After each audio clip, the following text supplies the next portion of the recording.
Hello friends, welcome back to our channel. അപ്പം ഞാൻ ഇന്ന് പറയാനുള്ളത്, പണ്ടെല്ലാം കോളേജിലും പ്ലസ് ടുവിലൊക്കെ പഠിക്കുന്ന ടൈമിൽ എല്ലാ പിള്ളേർക്കും ഉണ്ടാകുന്ന പ്രശ്നം എന്ന് പറയുന്നത്, നമ്മുടെ കൂട്ടുകാർ വന്ന് നമ്മുടെ അടുത്ത് പറയും, എൻ്റെ വീട്ടിൽ അതൊക്കെയുണ്ട്, എൻ്റെ വീട്ടിൽ ഇതൊക്കെയുണ്ട്, എൻ്റെ ലൈഫ് അങ്ങനെയാണ്.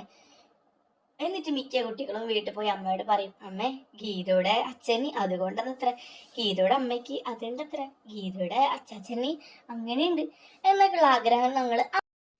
അന്ന് മുതൽ എനിക്ക് ഭയങ്കര ആഗ്രഹമായിരുന്നു എന്തെങ്കിലും ഒരു ദിവസം വീട്ടിൽ ഒറ്റയ്ക്കിരുന്ന് ഇവള് പറയുന്ന ഈ കാര്യം ചെയ്യണം എന്നുള്ള കാര്യം. അങ്ങനെ ഞാൻ പ്ലസ് ടുവിലാണ് 18 വയസ്സ് വരെ ഞാൻ അങ്ങനെയുള്ള കാര്യങ്ങൾ ചെയ്തിട്ടേ ഇല്ല. എനിക്ക് അതിനെക്കുറിച്ച് അറിയത്തുമില്ല. അപ്പൊ എനിക്ക് കുറച്ച് ക്യൂരിയോസിറ്റി വളർന്നു. അതായത് എങ്ങനെയായിരിക്കും ആ ഫീലിങ്സ്, അത് എങ്ങനെയാണ് ചെയ്യല്. പക്ഷെ ചെയ്യേണ്ട കാര്യമൊക്കെ ഞാൻ വീഡിയോയിൽ നോക്കി മനപ്പാടായി. എന്നിട്ടും 2-3 മാസം വരെ എനിക്ക് അങ്ങനെയുള്ള ചാൻസ് കിട്ടിയില്ല.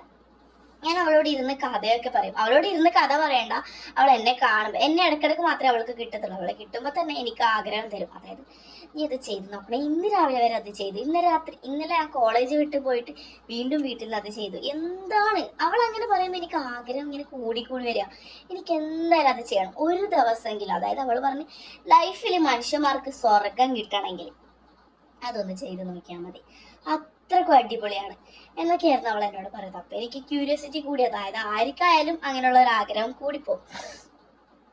പണ്ടൊക്കെ തന്നെ വീട്ടുകാർ എവിടെയെങ്കിലും പോകുമ്പോൾ ഞാൻ ഓടി ചെന്ന് പോകും. അതായത് എനിക്ക് വേണം കാറിൽ ആ ഫ്രണ്ട് സീറ്റ് തന്നെ, ഗ്ലാസിൻ്റെ അടുത്ത് തന്നെ ഞാൻ ഇരിക്കാൻ നോക്കും.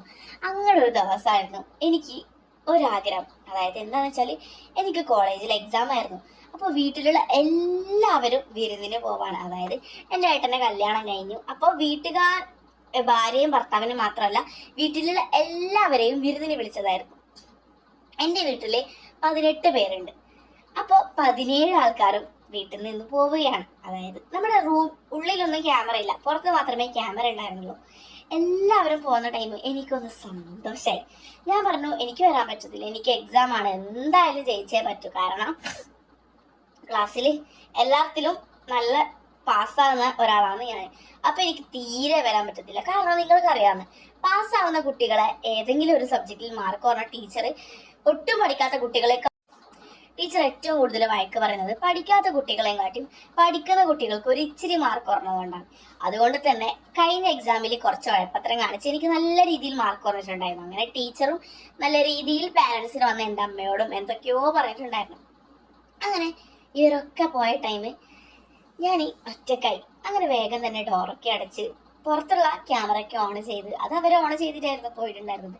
റൂമിൽ AC ഇട്ട് ഞാൻ അവൾക്ക് അതായത് ഞാനിത് ചെയ്യുന്നുണ്ട്, പക്ഷെ എനിക്ക് ഒന്നും കിട്ടുന്നില്ല, എനിക്ക് വേദന മാത്രമേ ഉള്ളൂ. അങ്ങനെ ഞാൻ വിചാരിച്ചു, ഇനി പറഞ്ഞത് ഇത് ഇനി വേറെ എങ്ങനെയാണോ ചെയ്യേണ്ടത്. ഞാൻ വീഡിയോസൊക്കെ നോക്കി, പക്ഷെ എനിക്ക് അറിയുന്നില്ല എന്നല്ല, എനിക്ക് ചെയ്യുന്നോറും വേദനയാണ് വരുന്നത്. ഞാനിനി ബ്ലഡ് വന്നിട്ടുണ്ടാ വിചാരിച്ച്, അയ്യോ യൂട്യൂബ് അടിച്ച് പോകുന്നു.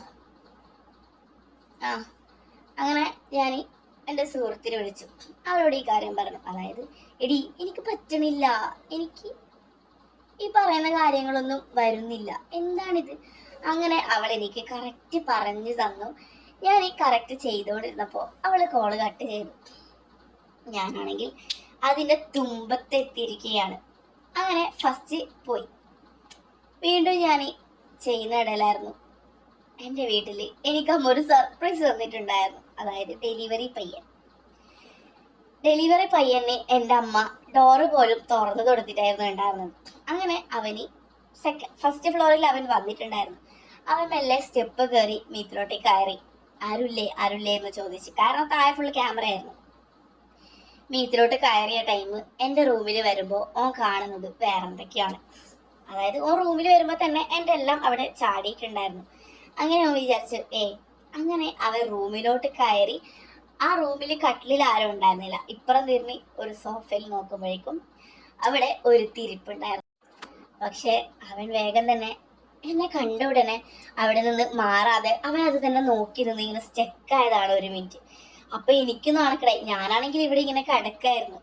പെട്ടെന്ന് അവൻ വന്ന് എന്നെ നോക്കുമ്പോൾ, പക്ഷെ ഞാനെന്ന് പറഞ്ഞാൽ ഈ ലോകത്തൊന്നും ആയിരുന്നില്ല ഉണ്ടായിരുന്നത്. കഞ്ചാവ് അടിച്ചിട്ടാകുമ്പോൾ തോന്നില്ലേ, അതുപോലുള്ള ഒരു ഇതിലായിരുന്നു ഞാൻ ഉണ്ടായിരുന്നത്. നടുക്കി എത്തിയിട്ടുണ്ടായിരുന്നു. പെട്ടെന്നായിരുന്നു അവന്റെ വരൻ.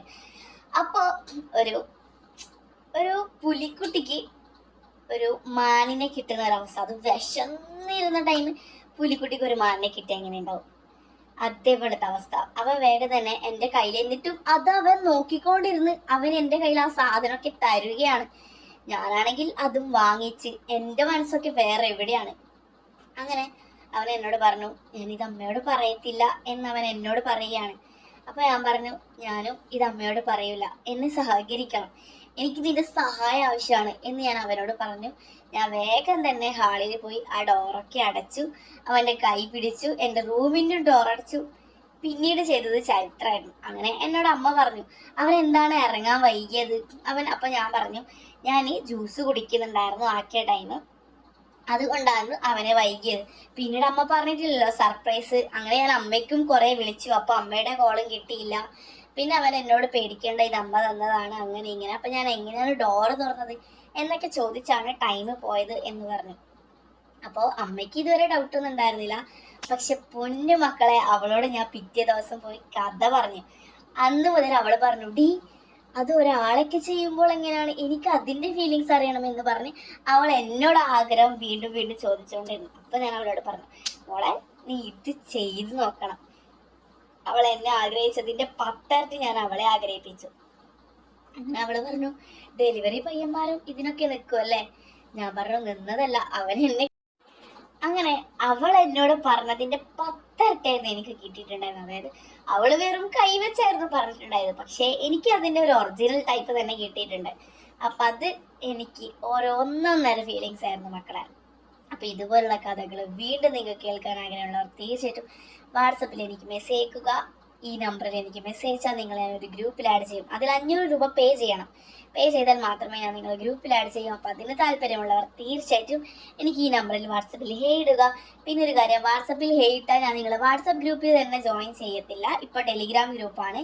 അപ്പം തീർച്ചയായിട്ടും താല്പര്യമുള്ളവർ മെസ്സേജ് അയക്കുക. നമുക്ക് അടിച്ച് പൊളിച്ച് രാത്രി നല്ല രീതിയിൽ ഉറങ്ങാവുന്നതാണ്. അപ്പോൾ അടുത്തൊരു വീഡിയോ ആയിട്ട് വരുന്നവരേക്കും ബൈ ബൈ.